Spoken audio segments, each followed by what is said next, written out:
The Good Shepherd does anything for his sheep, even if they don't truly appreciate it, even if they don't understand the price of redemption. What will you give me if I hand him over to you? 30 pieces of silver coin. And Judas Iscariot was a traitor. Jesus' disciples asked him, "Where shall we prepare the Passover?" He responded, "Go into the city and follow a man with a water jug to his home, and tell him that the master wants to celebrate the Passover at your house." During the supper, Jesus said, "One of you will betray me." They all denied it. "Surely it is not I, Master." Judas said likewise. But Jesus only said to him, "Go do what you must do, quickly." Jesus then broke bread, offered up the wine, and then they all went to pray in the Garden of Gethsemane. "Stay here and pray," Jesus commanded to his disciples, and taking with him Peter, James, and John, he went to a distance and fell into his knees in prayer. 3 times he returned to them and found them sleeping. The last time he said, "Wake up, my betrayer is here." Judas walked in with an armed escort and approached Jesus and kissed him as a sign to the soldiers to arrest the man. Immediately Peter went into action and began swinging his sword wildly. But Jesus stopped him, saying, "Those who live by the sword die by the sword." The disciples then scattered, and Jesus was led away to the high priests.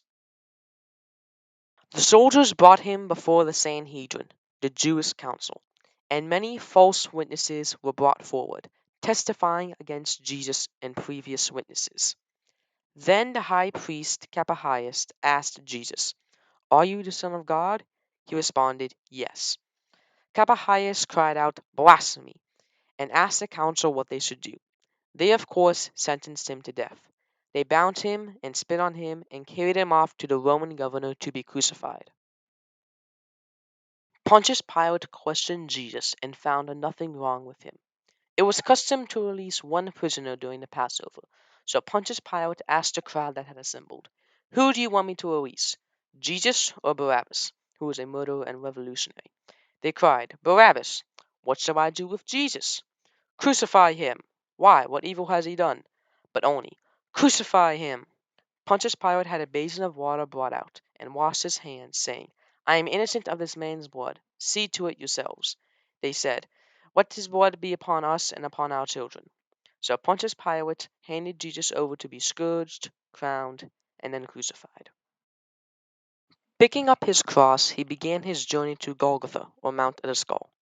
There he was stripped of his garments, nailed to the cross, hung up, and left to die.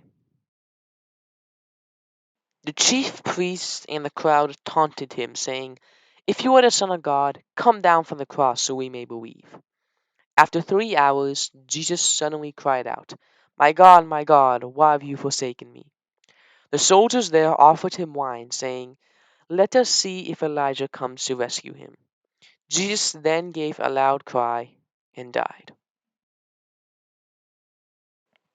The 60-foot sanctuary veil in the temple was torn from top to bottom.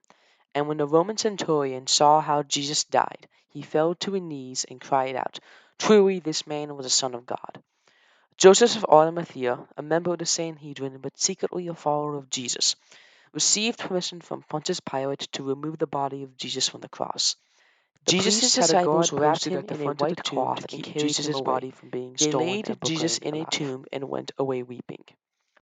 The chief priests had a guard posted at the front of the tomb to keep Jesus' body from being stolen and proclaimed alive. On the morning of the 3rd day, there was a rumble from the tomb, and the stone moved from the entrance, and a dazzling light came from within. The guards fled in terror, unaware they witnessed the resurrection.